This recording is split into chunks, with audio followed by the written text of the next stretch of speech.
saudara-saudara kaum muslimin rahimakumullah. Kita menyaksikan peristiwa-peristiwa yang memilukan. Pada jumpa kita kali ini, tanpa bermaksud untuk mencari kambing hitam dari bencana yang kita hadapi, saya ingin menyampaikan sebuah hadis yang diriwayatkan oleh Imam At-Tabarani dari Ibnu Abbas bahwa Rasulullah sallallahu alaihi wasallam bersabda, khamsun bi khamsin, ada 5 perkara yang dapat menimbulkan 5 macam bencana. Mari kita renungi hadis ini satu demi satu sebagai bahan introspeksi buat kita semua dalam menghadapi bencana yang tengah berlaku sekarang ini. Yang pertama, manaqasa qaumul ahda illa sullita alaihim aduwwuhum. Apabila suatu kaum sudah mengingkari janjinya, maka mereka pun akan dikuasai oleh musuh-musuh mereka. Sederhana saja nampak kalimat dalam hadis ini. Apabila orang sudah mengingkari janji, mereka akan dikuasai oleh musuh-musuh mereka sendiri. Dan musuh kita yang paling utama saat ini adalah kemiskinan dan kebodohan. Kenapa itu terjadi? Karena kita mengingkari janji kita sendiri. Di saat awal-awal berdirinya Orde Baru, kita pernah berjanji untuk melaksanakan Pancasila dan Undang-Undang Dasar 45 secara murni dan konsekuen. Kita berjanji bahwa kita akan menegakkan pemerintah yang bersih dan berwibawa. Itu semua pada permulaannya. Waktu demi waktu berjalan, kita lupa dengan janji yang kita ucapkan itu. Ketuhanan yang Maha Esa kita ucapkan, tapi kesetanan yang luar biasa yang kita lakukan. Kemanusiaan yang adil dan beradab yang kita dengungkan, tetapi kemanusiaan zalim dan biadab yang kita praktekkan. Sederhana saja saudara, hampir setiap pejabat pada posisi-posisi kunci, di awal-awal ia memangku jabatan itu, biasanya ia mengucapkan sumpah dengan lafaz demi Allah bahwa dalam melaksanakan jabatan ini saya tidak akan menerima hadiah atau pemberian dalam bentuk apapun. Itu pada permulaannya. Lama-lama rupanya hadiah itu asik juga, mulai diterima. Lama-lama dirasa kurang, mulai menagih. Dan akhirnya terjadilah praktek yang disebut suap menyuap, semir menyemir, dan lain sebagainya. Kalau ini sudah menjadi kenyataan, bagaimana kita mau menegakkan pemerintah yang bersih dan berwibawa? Undang-Undang Dasar 45 menyatakan bahwa bumi, air, dan seluruh kekayaan negara dikelola oleh negara bagi sebesar-besar kemakmuran rakyat. Yang terjadi adalah bahwa kita merasa mewakili rakyat untuk menikmati harta dan kekayaan negara, sehingga rakyat banyak tidak bisa ikut menikmatinya. Menumpuklah harta itu sehingga terjadilah pepatah, gunung ditimbun, sumur digali. Yang kaya semakin kaya, yang miskin semakin terpuruk. Kita ingkar dengan janji yang kita ucapkan di awal-awal kita bergerak. Kita ingkar dengan janji pada saat kita mengatakannya dengan menyebut nama Allah, dengan mempertaruhkan nama Tuhan, sehingga pada akhirnya jabatan pun mengalami tender. Sudah menjadi rahasia umum, orang mau jadi lurah mesti mengeluarkan uang, mau jadi camat mesti mengeluarkan uang, mau jadi wali kota, bupati, bahkan gubernur, itu ada pasarannya. Secara logika, kalau orang memperoleh satu jabatan karena banyak mengeluarkan uang, tentu pada saat ia mengeluarkan uang, ia sudah punya pemikiran, modal pasti pulang, modal pasti kembali.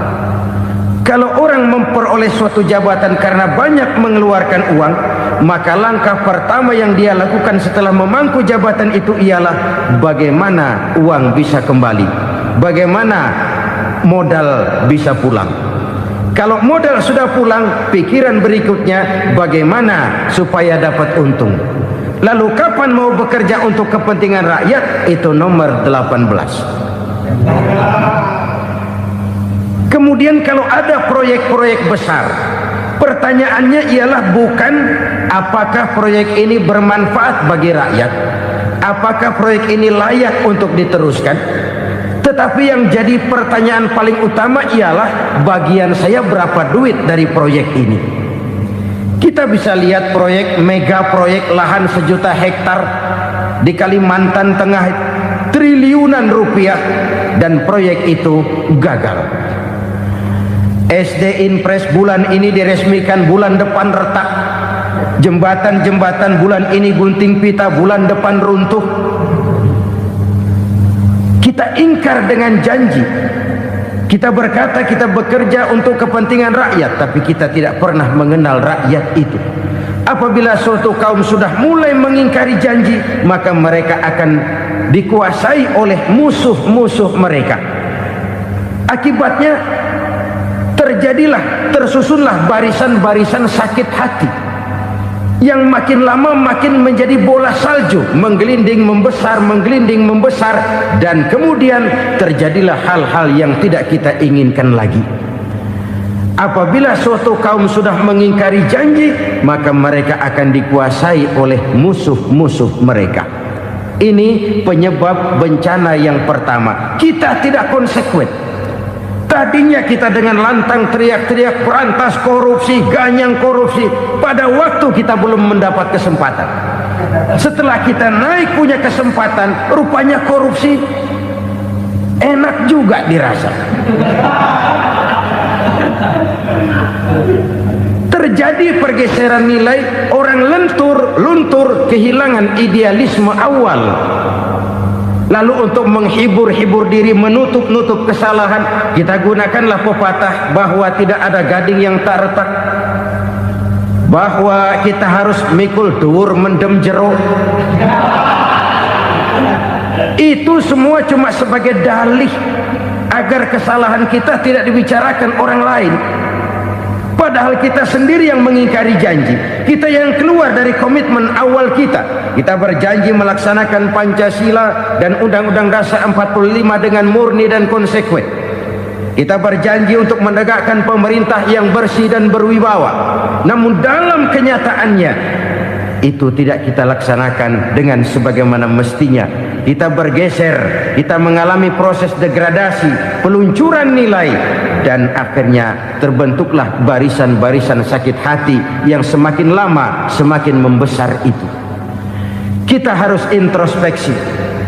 Memang kalau zaman sedang susah, biasanya kambing hitam laris, tukang kompor gentayangan.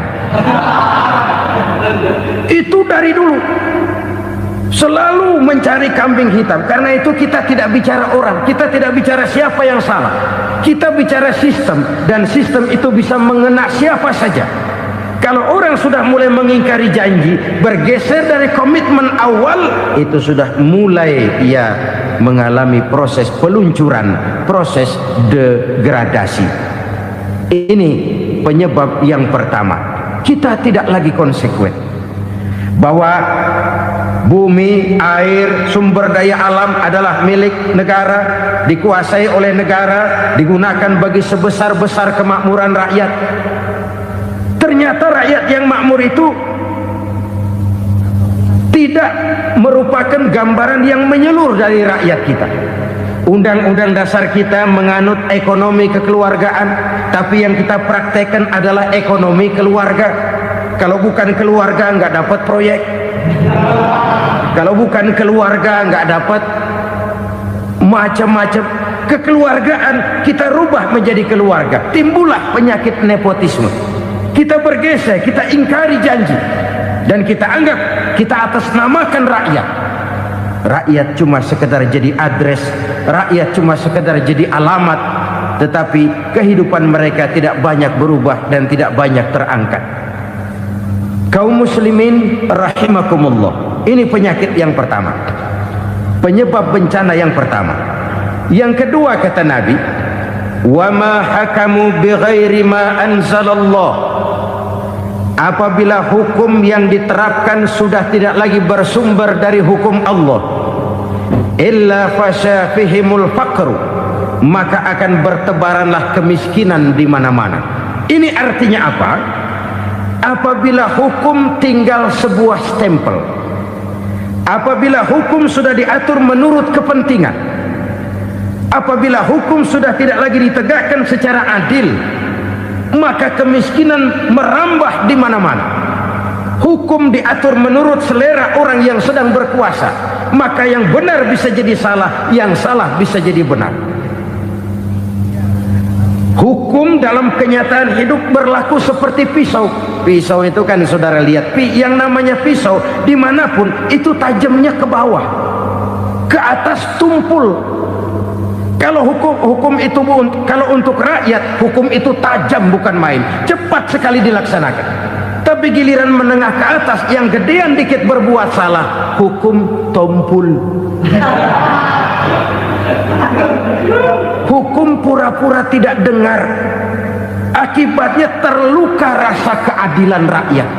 Satu kasus rakyat diam, dua kasus rakyat diam, tiga kasus rakyat diam, kasus terakumulasi di hati rakyat, luka rasa keadilan, dan itu menjadi sumber bencana. Penjarahan kita tidak setuju itu, tapi kita harus melihat kausalnya. Itu kan tidak berdiri sendiri, itu kan karena terlukanya rasa keadilan rakyat, melihat kesempatan ini tidak merata. Kalau rakyat ini yang ngajukan kredit ke bank, walaupun jumlahnya cuma jutaan, ratusan ribu, susahnya 17 setan. Tapi ada orang-orang tertentu yang agunannya palsu, jaminannya palsu, bawa kata belece, bukan cuma miliaran, triliunan kredit bisa keluar. Terluka rasa keadilan, hilangnya kesempatan. Rakyat cuma dapat kesempitan, jarang dapat kesempatan. Dari lukanya rasa keadilan ini, memang ya entah lipstik, entah basa-basi, dibentuklah tim ini, dibentuklah badan pengawas ini, dibentuklah tim ini. Kalau membentur tahu, hancur tahu. Tapi kalau tim yang dibentuk membentur karang, bukan karangnya yang hancur biasanya, timnya yang bubar. Kenapa? Yang dibentur batu karang yang sangat keras. Kita main-main dengan hukum, kita tidak konsekuen dengan hukum, luka rasa keadilan, dan itu terakumulasi. Edi Tamsil, rakyat tahu, terakumulasi, menguap begitu saja. Kasus-kasus lain rakyat tahu, menguap begitu saja. Ketidakadilan terakumulasi, mengendap di hati rakyat, menunggu ledakan. Pada saat sumbu meledak, rakyat tidak bisa dibendung lagi.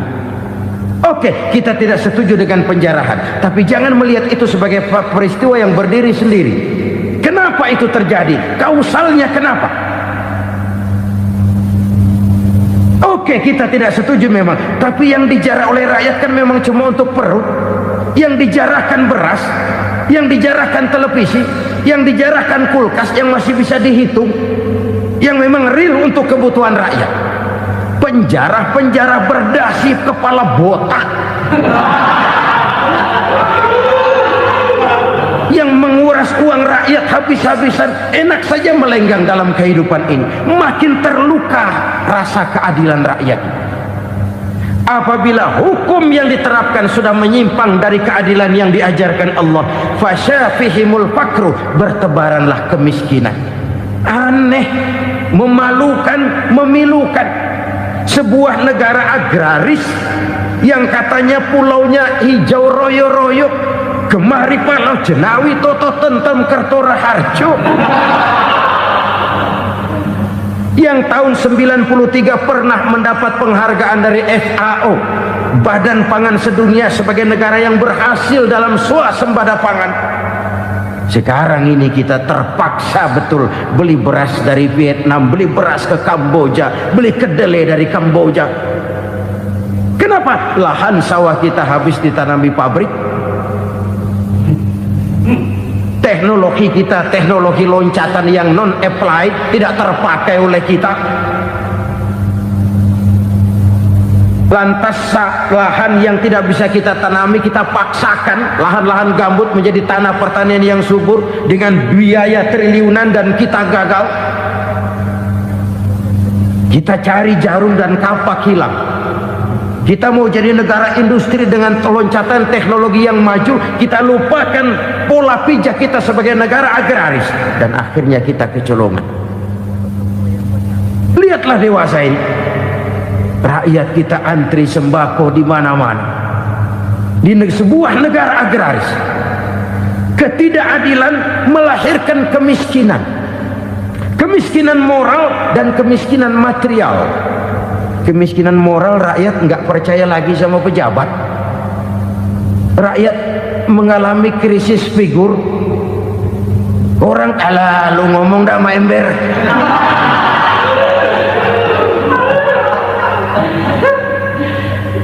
Penataran yang menghabiskan biaya miliaran itu melahirkan pejabat-pejabat korup.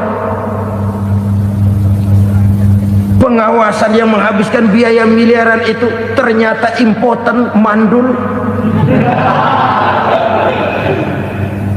Kemiskinan moral. Jujur saya berkata, saudara-saudara, setelah pintu reformasi dibuka, itu yang masuk memang macam-macam. Ada yang memang punya tujuan murni, konsekuen dan punya konsep.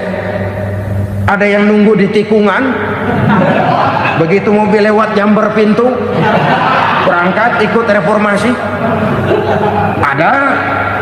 Ada yang memanfaatkan momentum, mumpung untuk nyampein unek-unek, ngerti enggak, pokoknya ngomong. Sehingga keadaan semakin rancu, kebingungan semakin menjadi-jadi, masalah yang paling urgen tidak terselesaikan.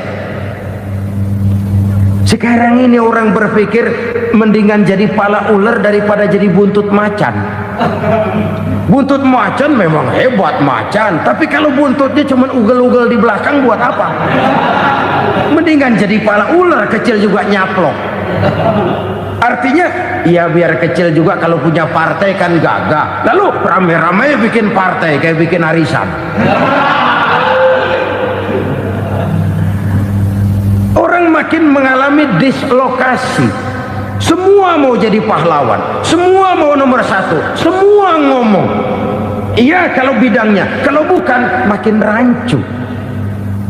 Marilah lewat kesempatan ini saya mengajak kita untuk tahu diri. Biarkan politisi ngomong politik, biarkan ekonom menata ekonomi, biarkan praktisi bicara soal hukum, biarkan rakyat munajat, istighfar, mohon pertolongan Allah. Tahu diri kita. Kalau memang ayam, kukuruyuk aja dah. Kalau memang kucing, ayo ngeong. Kalau kambing, silahkan ngembe. Udah tahu ayam, ngeong bunyinya. Suaranya palas, orang nggak ngerti, bingung, makin menjadi-jadi. Ibarat kesebelasan sepak bola bangsa kita sekarang ini, rame-rame mau bikin gol, kiper ikut nyerang sekarang. Memilukan dan bahkan memalukan.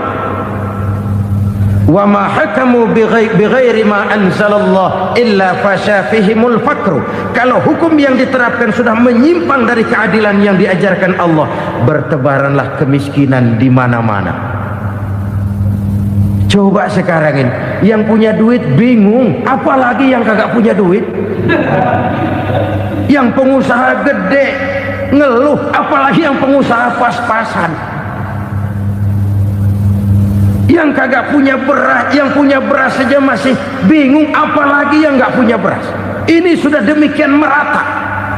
Dulu kita kagum mendengar konglomerat kelas buadak, kelas-kelas yang seakan-akan cuma ada dalam khayalan mereka, punya kekayaan miliaran dolar, triliunan. Sudahlah, seolah-olah nggak terjangkau sama kita. Weh, ternyata yang gede-gede itu juga gede utangnya.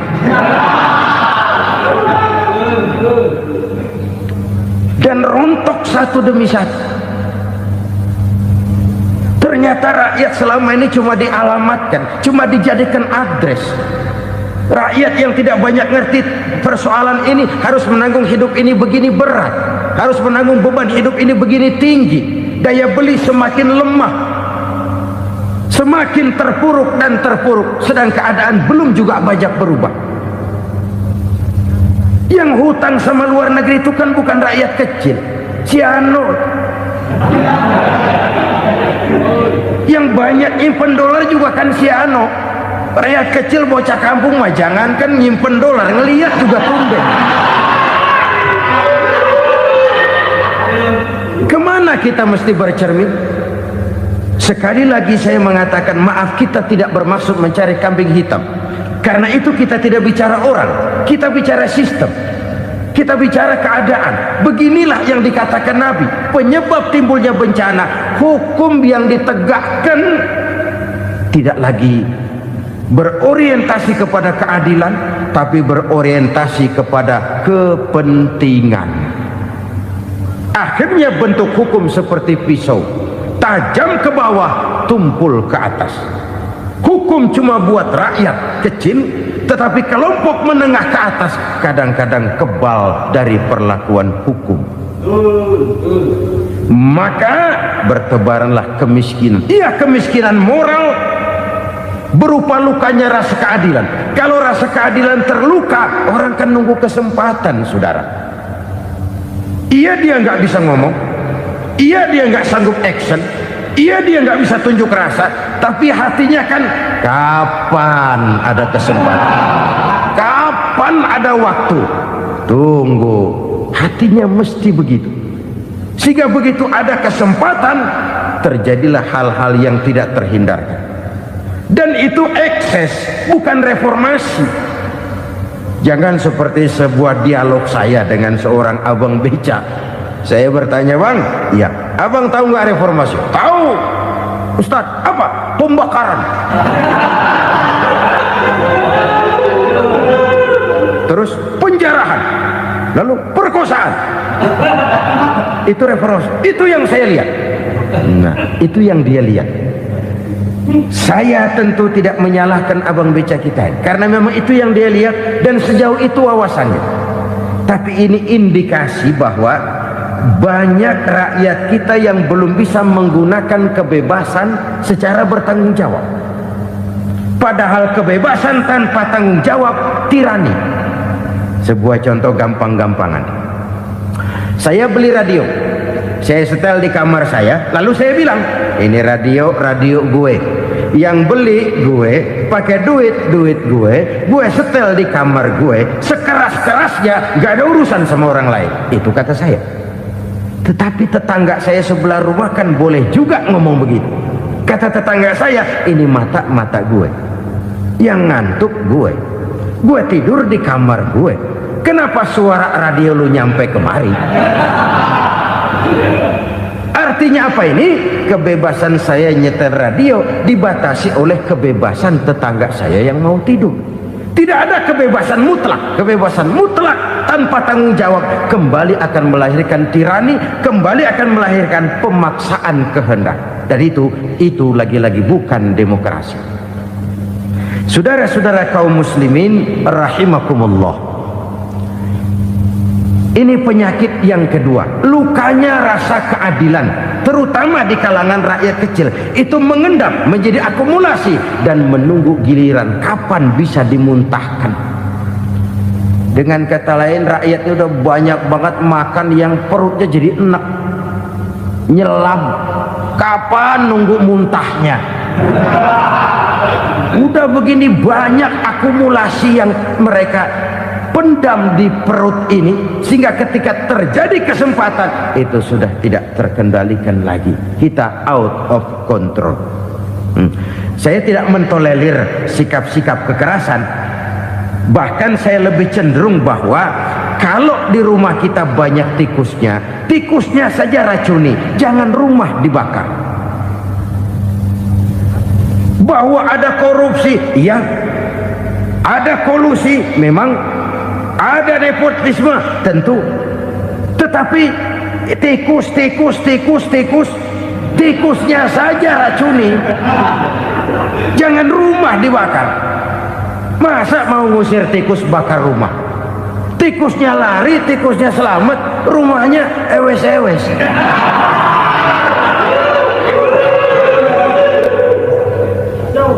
Tikus selamat, rumah nggak punya, masalah nggak terselesaikan dengan sebagaimana yang kita harapkan. Kita sepakat ini negara hukum, dan di hadapan hukum semua manusia itu sama. Itu prinsip yang diajarkan Allah. Al-musawat bainan nas fi takalifil ahkam. Semua manusia sama dalam berhadapan dekat dengan hukum Allah Subhanahu wa taala.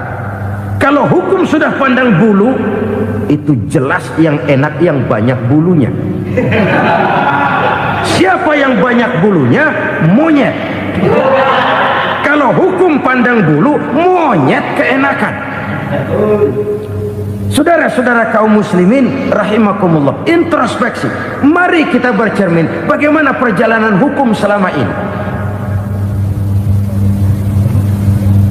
Kalau introspeksi ini kita temukan, lalu ada upaya untuk memperbaiki diri.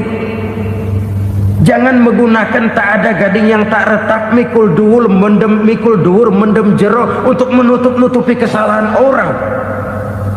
Padahal kesalahan itu sedemikian besar. Padahal rakyat kita tiap hari antri sembako. Ada yang sehari sekali makan, ada yang makan sudah bercampur tiwul, ada yang nasi sudah dicampur pisang, balik jadi orok lagi. Macam-macam upaya rakyat untuk menangsal perut ini.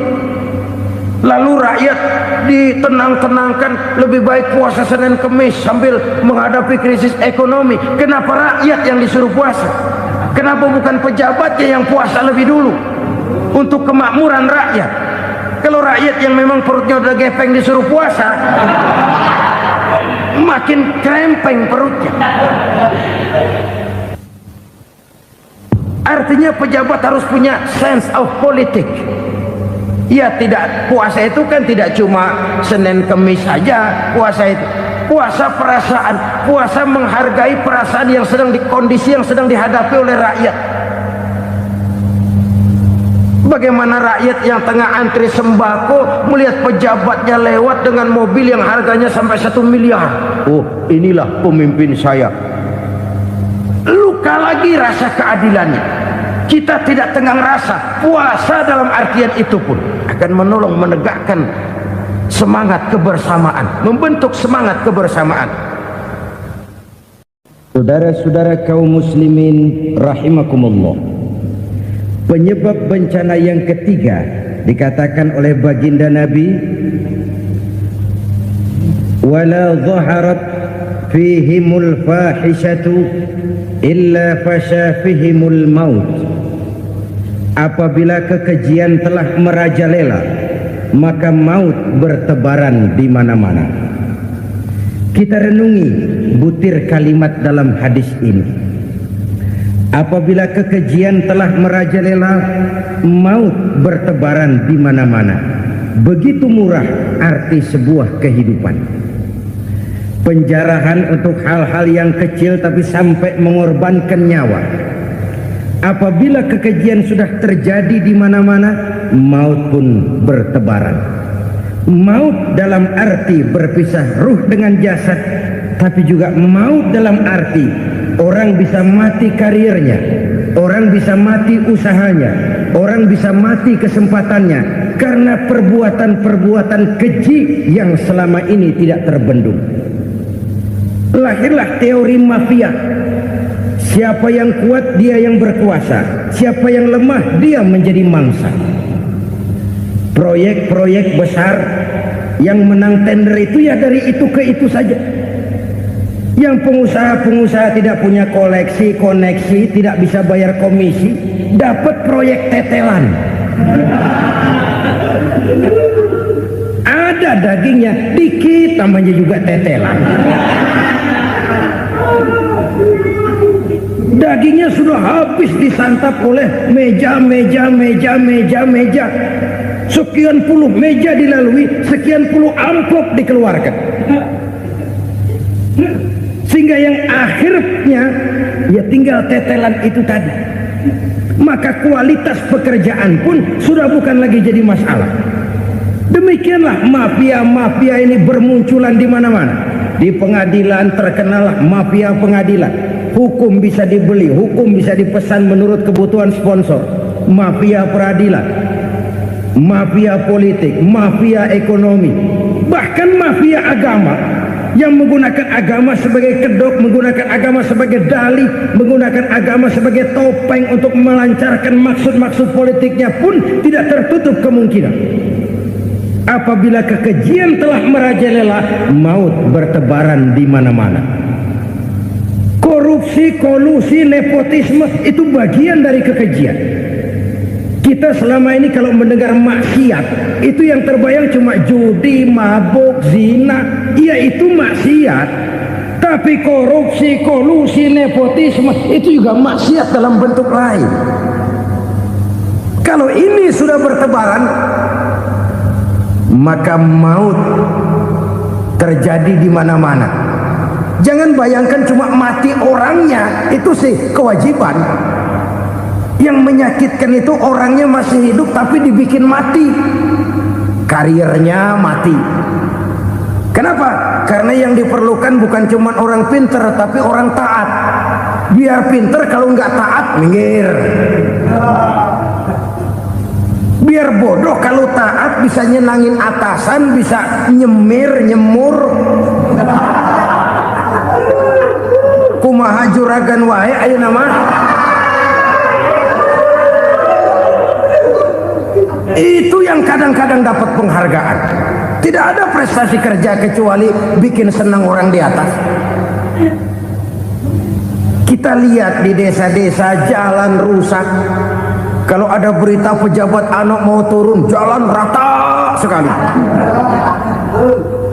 Sampai tanah dari mana aja dikeruk buat ngeratain tuh jalan.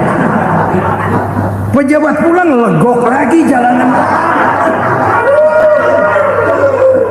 Katanya kita kerja buat rakyat, nyatanya kita cuma melayani atasan. Kenapa? Terjadi lingkaran setan. Seperti kata lagu Dul Sumbang itu. Mahasiswa takut sama dosen, dosen takut sama dekan, dekan takut sama rektor, rektor takut sama menteri, menteri takut sama presiden, presiden takut sama mahasiswa. Muter balik lagi, lingkaran setan. Lingkaran setan. Saudara-saudara kaum muslimin rahimakumullah, kekejian yang merajalela, praktek-praktek mafia yang tertuang dalam kehidupan sehari-hari menyebabkan orang mati karirnya, jasad masih hidup, karir mati, itu menyakitkan. Mati bisnisnya. Rakyat kecil pernah senang ketika cengkeh booming, harganya bagus, rakyat banyak yang pergi haji. Lalu mau ditata, lahir tata niaga cengkeh, malah amburadul. Harga cengkeh jatuh, petani cengkeh kecil menjerit. Siapa yang untung? Segelintir orang. Masihkah kita pakai atas nama rakyat untuk kepentingan nasional? Padahal yang nyanyi cuma segelintir orang.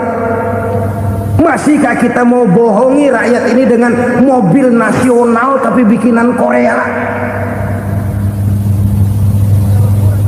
Masihkah kita mau bermain verbalisme, bermain kata? Ini sebuah masa lalu yang tidak perlu terulang lagi untuk masa-masa yang akan datang. Kekejian merajalela, orang mati karir. Bisa mati usaha, mati bisnis. Usahanya maju, dirangkul, hancur. Usahanya maju, dipukul, hancur, tenggelam. Bahkan yang memilukan dan memalukan, badan-badan usaha milik negara itu dikebiri sedemikian rupa sehingga tidak menghasilkan hal-hal yang bermanfaat buat negara.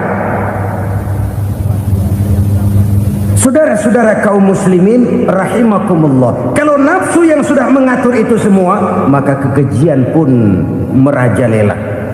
Orang sudah pakai teori mafia, yang kuat dia yang menang, yang kuat dia yang berkuasa, yang lemah silakan minggir di sudut-sudut kehidupan. Kalau kekejian seperti ini merajalela, maut bertebaran di mana-mana. Banyak orang mati karirnya, banyak orang mati usahanya, banyak orang mati imajinasinya. Sekarang ini dalam dunia seni yang banyak karyawan seni, bukan seniman. Seniman itu kan dilahirkan, lain seniman, lain karyawan seni. Sekarang yang banyak karyawan seni, bukan seniman. Mati karir, mati imajinasi, mati improvisasi.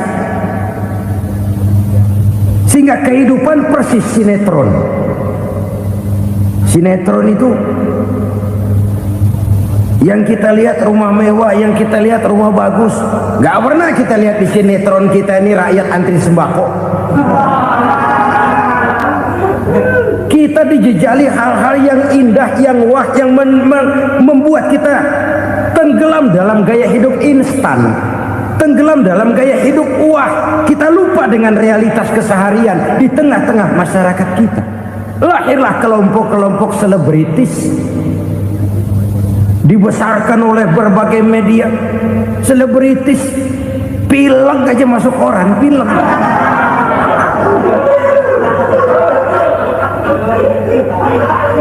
Rakyat yang pingsan antri beras nggak masuk koran. Rakyat yang semaput antri minyak nggak masuk koran. Selebritis panok masuk koran.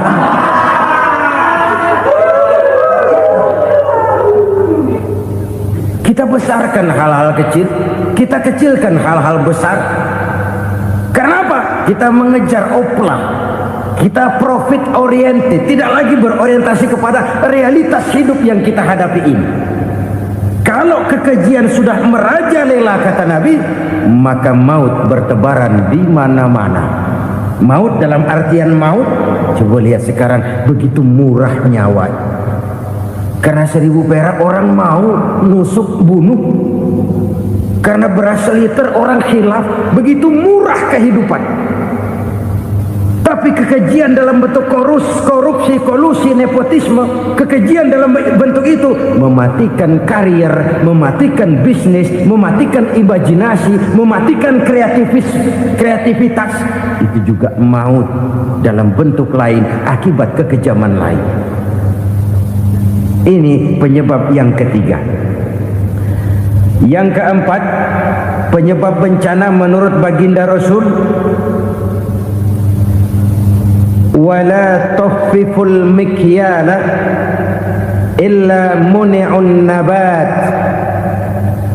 Apabila timbangan sudah dicurangi, maka tercegahlah tumbuh-tumbuhan. Apabila timbangan sudah mulai curang, maka terjadilah musim paceklik. Apabila bisnis sudah bergaya mafia tadi itu, kecurangan-kecurangan terjadi, tender di balik pintu, yang dimenangkan cuma kelompok-kelompok yang bisa memberikan presentasi yang besar, muni'un nabat, terjadilah paceklik. Paceklik, panen gagal, wereng, ya wereng, kemarau panjang, it's okay, air sulit, iya, tetapi kan semua itu ada yang ngatur. Kemarau ada yang ngatur, belalang itu ada yang ngatur, air itu juga ada yang ngatur. Yang ngatur itu yang serba maha. Kalau ia murka melihat kecurangan timbangan, Allah itu kalau murka kan gampang saja, tinggal komandoin balang, lang, hancurin tuh sawah. Konvoy belalang, konvoy. Allah tinggal ngutik angin El Nino, mampir lo ke Indonesia. Hujan nggak turun-turun, kemarau panjang. Jadi kalau musim kemarau kan namanya anginnya El Nino. Kalau musim hujan anginnya namanya La Nina. Cakep namanya, kejem orangnya. Saudara lihat Cina sekarang sedang kena La Nina, banjir besar, ribuan orang meninggal. Dia mah ribuan mati kagak berasa, rakyatnya miliaran. Bangladesh lagi ngalami lanina, India lagi ngalami lanina. Angin, hujan, kemarau, belalang, itu kan ada yang ngendaliin. Kuncinya bukan di belalangnya, kuncinya bukan di peredaran matahari berputar, kuncinya di atas yang mengatur semua itu. Kalau timbangan sudah mulai curang, pengusaha sudah nggak mau jujur, apa nggak bikin perut jadi mual. Begitu rakyat antri sembako pingsan nggak dapat beras, sementara beras ditumpuk-tumpuk sampai membusuk. Kemana hati nuraninya? Kemana akal pikirannya? Kemana mereka yang berbuat atas nama rakyat tapi melihat rakyat susah tidak tergerak hatinya? Apabila timbangan sudah mulai dicurangi, bisnis sudah mulai melenceng, maka terjadilah paceklik. Sebuah negara yang berhasil dalam swasembada pangan, lalu sekarang menjadi negara yang rakyatnya antri untuk memperoleh kebutuhan pangan. Saudara-saudara kaum muslimin rahimakumullah, ini intinya adalah kecurangan. Kalau kecurangan sudah terjadi di mana-mana, dan ini milik siapa saja, bukan soal tempat, bukan soal jabatan, soal manusianya, SDM-nya. Kecurangan tidak cuma terjadi di kantor, di masjid bisa terjadi kecurangan. Korupsi tidak hanya bisa terjadi di kantor, di madrasah bisa ada korupsi. Faktor manusianya, ini soal SDM. Kecurangan yang besar tentu besar lagi kerugiannya. Kecurangan yang kecil, kecurangan sehari-hari, pedagang-pedagang kecil ngurangi timbangan, barang yang buruk dikatakan baik, yang baik dikatakan buruk, itu merugikan perorangan. Kecurangan yang besar merugikan bangsa dalam bentuk total, dalam bentuk seutuhnya. Nah, kecurangan-kecurangan seperti ini rakyat kan lihat, rakyat kan tahu, dan itu kembali terakumulasi di sini, pegel. Dan jangan lupa, rakyat yang nggak ngomong itu, rakyat yang nggak bersuara itu, batinnya menjerit, jeritannya menggoncang aras, dan itu didengar Allah. Yadullah fauqal jamaah, kata Nabi, tangan Tuhan di atas orang banyak. Jeritan hati rakyat menggoncang aras. Rakyat yang terlalu banyak dizolim, rakyat yang terlalu banyak dirugikan, ya rakyat yang terlalu banyak di atas namakan, menjerit batinnya, menggoncang aras, dan Allah bisa menggerakkan apa saja untuk membuat satu situasi. Allah bisa menggerakkan apa saja untuk membuat satu situasi. Saudara-saudara kaum muslimin rahimakumullah, ini faktor yang ketiga, timbulnya kecurangan. Faktor yang keempat maksud saya. Yang kelima, penyebab timbulnya bencana menurut baginda Nabi, wala muni'uz zakat wala muni'uz zakat illa hubbisa anhumul qatr. Apabila zakat enggan dibayar, maka tercegahlah qatrun. Qatrun ini kalau bahasa kita sembako. Maka tercegahlah kebutuhan-kebutuhan yang kita perlukan. Ini kita tidak meragukan bahwa yang kita tuju adalah masyarakat yang adil dalam kemakmuran dan makmur dalam keadilan. Nah, antara kemakmuran dan keadilan ini memang sering tidak bisa berjalan seiring. Pada saat kemakmuran kita kejar, ekonomi kita pacu, ada nilai-nilai keadilan yang tertinggal. Pada saat nilai keadilan kita tegakkan benar-benar, ada unsur-unsur kemakmuran yang terabaikan. Oke, kita bisa mengatakan kasus. Oke, kita bisa mengatakan itu sebagian kecil. Tapi kalau sebagian kecil, lama-lama kan jadi sebagian besar. Oke, kita mengejar kemakmuran. Pertanyaannya, kemakmuran untuk siapa? Oke, kita berikan kelompok tertentu kue yang besar dengan harapan nanti dia bagiin kuenya kepada yang kecil-kecil. Tapi kenyataan mereka yang dapat kue besar akhirnya malah lupa diri dan lupa daratan. Mau makin besar, mau makin besar, mau makin besar, malah memeras yang kecil-kecil ini. Sekarang kan yang kecil modali yang besar. Ramai-ramai buka bank, ternyata kamuflase. Uang banknya untuk kredit perusahaannya sendiri. Nasabahnya rakyat kecil. Artinya apa? Rakyat kecil disuruh modalin orang yang udah gede. Ini kan sumber geledek urusan.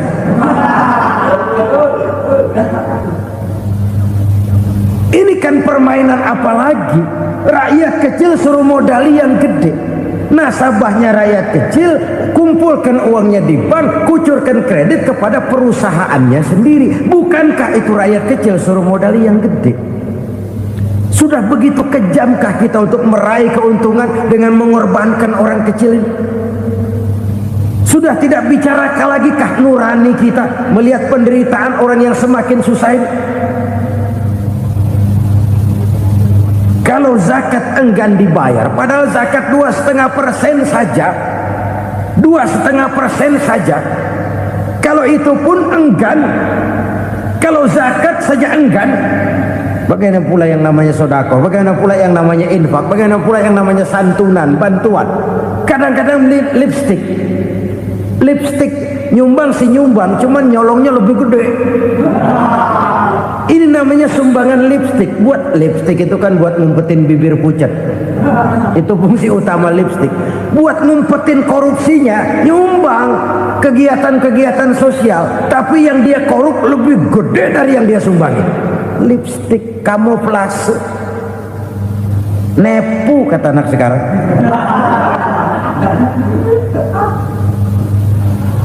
Saudara-saudara kaum muslimin rahimakumullah. Demikian berat kewajiban zakat ini sampai di zaman Sayyidina Abu Bakar pernah keluar komando perangi orang yang enggan membayar zakat. Perangi. Karena fungsi zakat adalah menjembatani antara si kaya dengan si miskin. Bahwa ada kemiskinan itu Qur'ani. Allah menyatakan, aku melebihkan rezeki sebagian kamu dari yang lain. Ini kan kesenjangan. Allah melebihkan rezeki sebagian kamu dari yang lain. Ada itu. Tetapi itu berjalan secara nature. Nah, kalau direkayasa, yang kaya semakin kaya, yang miskin semakin terpuruk, yang sudah besar dapat proyek besar, yang kecil dapat tetelan. Ini kan rekayasa namanya. Kesenjangan yang direkayasa ini yang kita harus kikis. Nah, fungsi zakat menjembatani dari sisi sosial. Dari sisi pribadi, Nabi berpesan, zakku amwalakum biz zakat. Bersihkan hartamu dengan zakat. Sekarang ada istilah nyuci uang. Uang hasil korupsi itu bisa dicuci, dijadikan uang bersih. Bukan pakai rinso, bukan. Pakai politiknya koruptor, diolah sedemikian rupa sehingga jadi uang resmi. Sudah memutik, itu termasuk yang disebut kejahatan kerah putih, white collar crime. Kejahatan kerah putih, kejahatan pakai dasi, kejahatan kelas kakap. Makanya orang mendingan goblok kagak bener daripada pinter kagak bener. Goblok kagak bener itu gampang ngurusinnya. Pinter kagak bener, ini yang berabe bener ngurusinnya.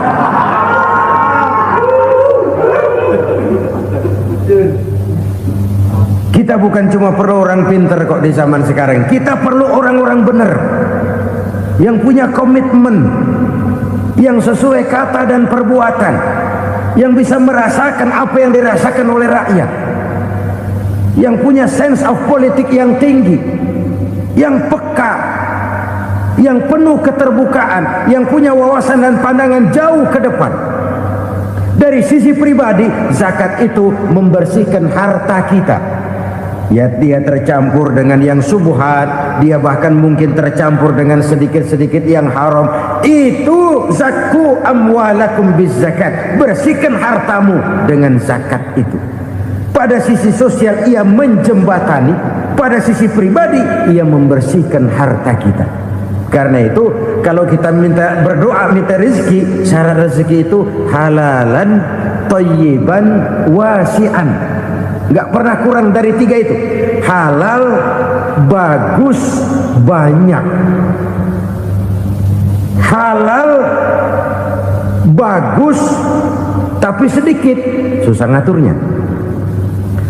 Halal, banyak, tapi kurang bagus. Buat apaan?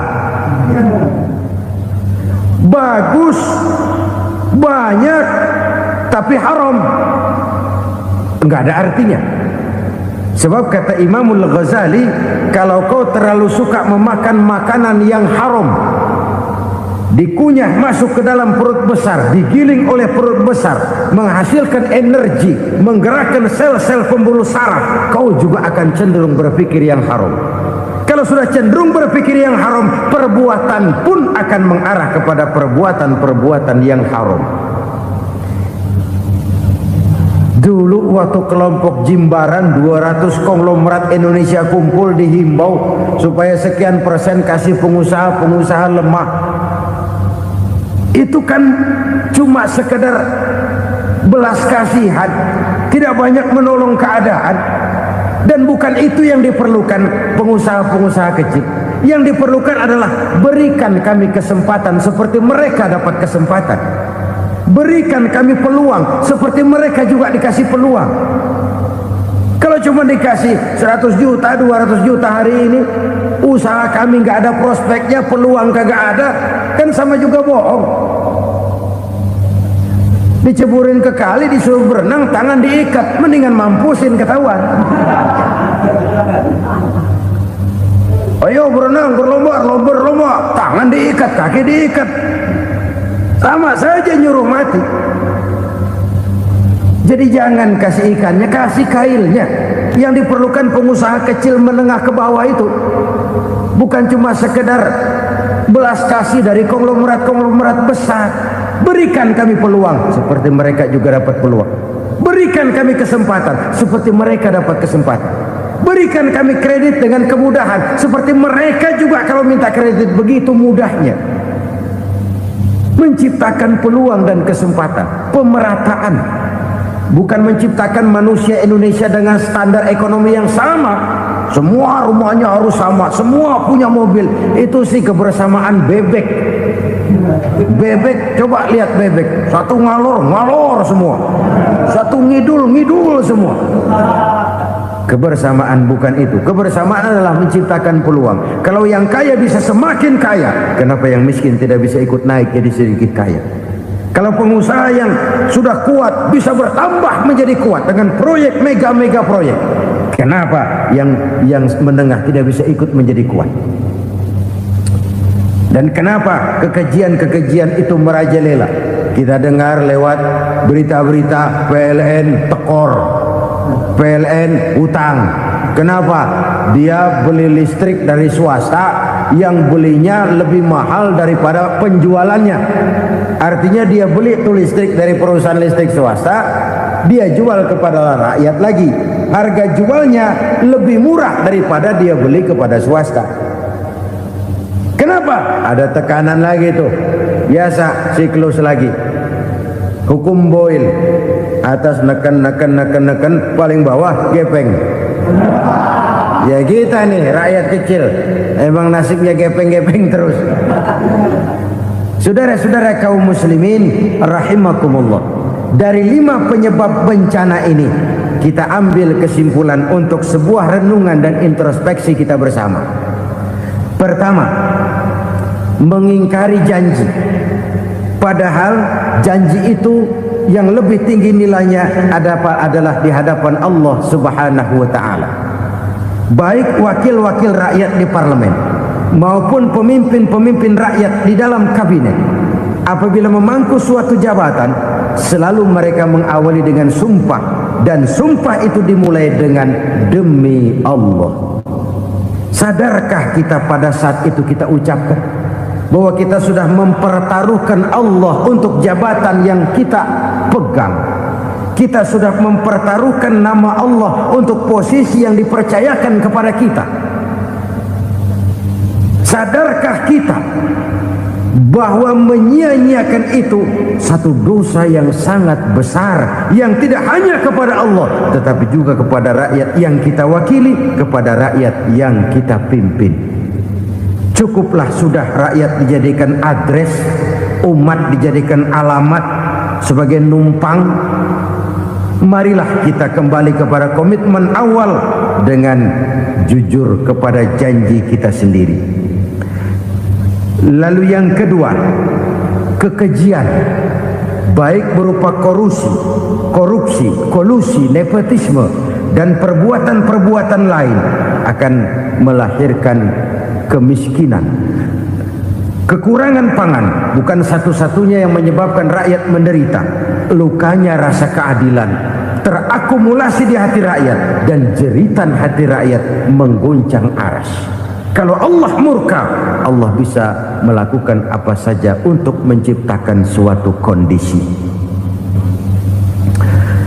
Faktor yang ketiga adalah praktek mafia menebarkan maut, baik orang yang mati jasad dan rohaninya maupun orang yang mati karirnya, mati kejujurannya, mati usahanya, mati imajinasinya. Hilang kreativitas kita sebagai bangsa. Faktor yang keempat, kecurangan-kecurangan di bidang usaha, di bidang tender, mengandalkan menjual kekuasaan. Dan memang repot kalau penguasa jadi pengusaha. Mau atau tidak mau, kebijakan-kebijakan kekuasaannya akan memperkuat jaring-jaring usahanya. Dan pada saat itu objektivitas sulit ditemukan lagi. Lalu yang kelima, keengganan membayar zakat, menumpuknya kekayaan negara pada kelompok-kelompok tertentu. Ini akan melahirkan paceklik yang berkepanjangan. Menumpuknya kekayaan dan harta negara pada kelompok-kelompok tertentu akan melahirkan paceklik dan kemiskinan yang berkepanjangan. Marilah kita sadar, marilah kita merenung bahwa keengganan kita membayar zakat, menciptakan pemerataan, pada akhirnya akan menjadi musibah buat kita semua. Saudara-saudara kaum muslimin rahimakumullah, sekian dulu jumpa kita kali ini. Mudah-mudahan yang saya sampaikan dari hadis riwayat Imam Tabrani ini menjadi bahan introspeksi buat kita semua. Tidak akan seorang muslim jatuh dua kali di tempat yang sama. Semua merupakan pelajaran untuk kita jadikan introspeksi guna menata hari esok yang lebih baik daripada hari ini. Reformasi harus terus berlanjut, tidak bisa dan tidak perlu dikendalikan, tapi harus tetap dengan landasan akhlakul karimah sesuai dengan budaya kita sebagai bangsa. Terima kasih atas perhatian saudara. Mohon maaf atas segala kekurangan. Jumpa lagi lain kesempatan insyaallah. Usikum wa nafsi bitaqwallah. Wassalamualaikum warahmatullahi wabarakatuh.